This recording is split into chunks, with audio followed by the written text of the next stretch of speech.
दोस्तों, क्या आपने कभी सोचा है कि जो जिस इंसान से आतंकवादी, गुंडे, माफिया बुरे तरीके से थर थर कांपते हैं, अपने एनकाउंटर का डर रहता है या फिर उनको यह रहता है कि मैं गलत काम को अंजाम नहीं दे पाऊंगा, ऐसे व्यक्ति को कोई डेथ की थ्रेट दे सकता है? बहुत ही सीरियस टॉपिक है ये।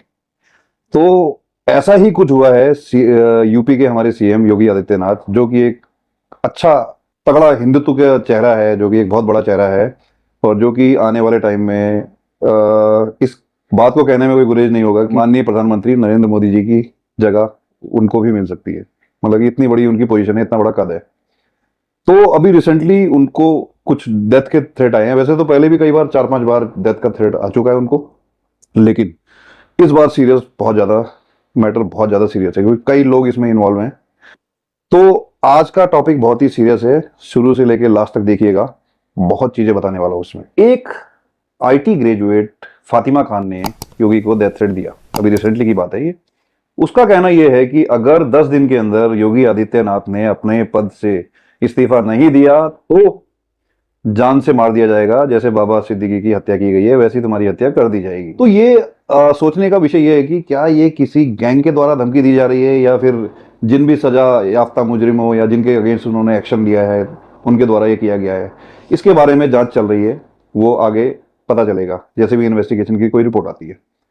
तो आज के टॉपिक में मैं आपको 5 ऐसी वारदातें बताऊंगा, इंसिडेंट बताऊंगा, जब जिस इंसिडेंट में इनको योगी आदित्यनाथ जी को धमकियां मिली है। ये जो फर्स्ट जो धमकी की शुरुआत हुई थी सन 2020 में, जो एक माइनर, मतलब कि 15 साल के बच्चे ने उनको ये धमकी दी थी सोशल मीडिया के प्लेटफॉर्म पे। तो मतलब एक माइनर के माइंड में ऐसी ऐसी बातें कैसे आ सकती है? उसने क्या लिखा था उसमें मैसेज कि मैं योगी आदित्यनाथ को उड़ा दूंगा। क्या ये पॉसिबल है? एक माइनर ऐसा कर सकता है?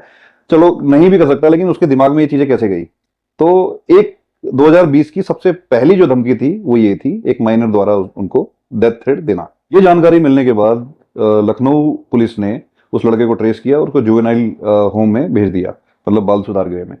तो इससे ये पता चलता है कि एक सोशल मीडिया के प्लेटफॉर्म पे डेथ थ्रेट दे रहे हो, भी यूपी के सीएम, सबसे बड़े सूबे के सीएम को आप डेथ थ्रेट दे रहे हो।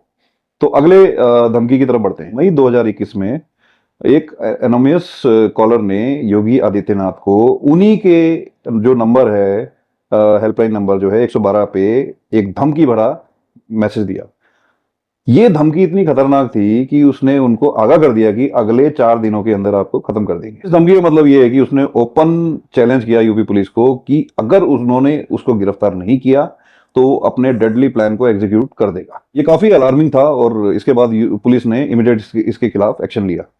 अब इसमें सामने बात ये आती है कि ये ना सिर्फ किसी पॉलिटिकल लीडर या किसी इंसान की सिक्योरिटी को चैलेंज करते हैं, बल्कि उस इंसान की जिंदगी को भी चैलेंज करते हैं। मतलब खतरा कहीं भी मंडरा सकता है। अगली थ्रेट की बात करते हैं जो कि 2022 में घटी, जिसमें सलमान सिद्दीकी नाम के एक व्यक्ति ने पीआईएल एक्टिविस्ट और योगी आदित्यनाथ जी को बम से उड़ाने की धमकी दी। जो पीआईएल एक्टिविस्ट थे उनका नाम था देवेंद्र तिवारी। अब उनका नाम उनके साथ क्यों आया? क्योंकि उन्होंने स्लेटर हाउस बंद करवाने के लिए याचिका फाइल करी थी और इसके लिए उन्होंने काफी कोशिशें करी थी। पुलिस ने भी इस बात को सीरियस लिया और उसके खिलाफ एफआईआर दर्ज की। ये एक बार फिर इस बात को दर्शाता है कि किस प्रकार पॉलिटिकल थ्रेट का कितना बड़ा इंपैक्ट होता है और इसके खिलाफ फिर कार्रवाई की जाती है। और इस तरह के मंसूबों को जवाब देना बहुत जरूरी होता है। दोस्तों, अब आते हैं हालिया इंसिडेंट की तरफ। एक मुंबई आईटी ग्रेजुएट फातिमा खान, जैसा कि मैंने आपको वीडियो के शुरू में बताया था, आईटी ग्रेजुएट है।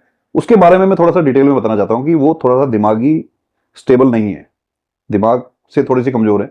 लेकिन ये भी कहा गया है कि उसके अगर फैमिली बैकग्राउंड की बात करें तो उनके फादर टिम्बर का काम करते हैं और उन्होंने एक बहुत ही खतरनाक धमकी दी है। योगी आदित्यनाथ ने अपने पद से रिजाइन नहीं किया तो सेम हाल जैसे कि मैंने अभी आपको बताया था, बाबा सिद्दीकी जी की हत्या जो की गई थी, जो कि एनसीपी लीडर हैं, 12 अक्टूबर के दिन की गई थी, सेम उनका हाल कर दिया जाएगा।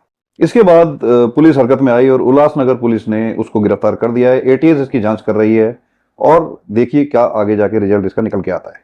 दोस्तों, इन सब इंसिडेंट के बाद आपको क्या लगता है कि क्या इस टाइप के जो डेथ थ्रेट हैं ये काफी खतरनाक हो सकते हैं? क्या ये हमारी सिक्योरिटी को चैलेंज है? क्या योगी आदित्यनाथ जी की सिक्योरिटी को और ज्यादा बढ़ाना चाहिए, या सेंट्रल गवर्नमेंट इसके बारे में क्या हरकत कर सकती है? देखिए, अगर कोई भी क्राइम बढ़ चढ़ के ऐसी वारदातों को अंजाम दे रहा है तो इससे आप ये आइडिया लगा सकते हैं कि एक आम जनता को कितना बड़ा खतरा हो सकता है। तो सरकार को इसके लिए कड़े से कड़े कदम उठाने चाहिए ताकि इन चीजों की रोकथाम हो सके और पूरा भारत सुरक्षित रह सके। तो उम्मीद करता हूं कि ये टॉपिक आपको अच्छा लगा होगा। अच्छा लगा हो तो लाइक कीजिए, मेरे चैनल को सब्सक्राइब कीजिए, बड़ी बड़ी संख्या में जुड़िए। धन्यवाद।